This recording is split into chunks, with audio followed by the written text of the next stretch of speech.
वळूया पुढील महत्त्वाच्या बातमीकडे। राज ठाकरे तातडीने मेळावा घेणार आहेत। निवडणूक आयोगाच्या भेटीनंतर तातडीने गटाध्यक्ष पदाधिकारी यांचा 19 ऑक्टोबर रोजी सकाळी 10 वाजता मेळावा पार पडेल। निवडणूक आयोगाच्या बैठकीनंतर महत्त्वाच्या बाबींसंदर्भात राज ठाकरे मार्गदर्शन आणि सूचना देखील देणार आहेत।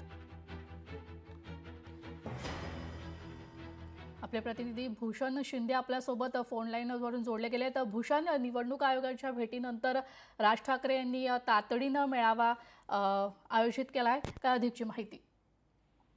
नक्कीच तेजल, एकंदर 19 ऑक्टोबर रोजी म्हणजे ऐन दिवाळीमध्ये मनसे अध्यक्ष राज ठाकरे यांनी तातडीनं मेळाव्याचं आयोजन केलेलं आहे। एकंदर मनसेच्या सर्व पदाधिकाऱ्यांना, नेत्यांना आणि गटाध्यक्षांना या संपूर्ण मेळाव्यात त्यांनी निमंत्रित केलेलं आहे। आणि एकंदर अगदी कालच मनसे अध्यक्ष राज ठाकरे यांची जी निवडणूक आयोगासोबत जी बैठक झाली, महाविकास आघाडीसोबत जी बैठक झाली, त्या भेटीनंतरचा हा मेळावा आहे। त्यामुळे राज ठाकरे या संपूर्ण संदर्भामध्ये आगामी पालिका निवडणुकीच्या अनुषंगाने आपल्या पदाधिकाऱ्यांना, आपल्या नेत्यांना मार्गदर्शन करणार आहेत, काही सूचना करणार आहेत। त्यामुळे हा मेळाव्याचं तातडीनं आयोजन केलेलं आहे। आणि हा मेळावा नेमका कुठे होणार हे सध्या स्पष्ट नाहीये, मात्र हा 19 तारखेला मेळावा पार पडणार आहे।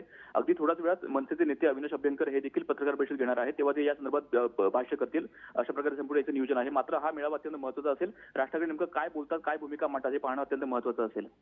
तेजल, धन्यवाद भूषण, तुम्ही दिलेल्या अधिकच्या माहितीसाठी। लोकशाही मराठी ऐका, पहा, जागरूक रहा।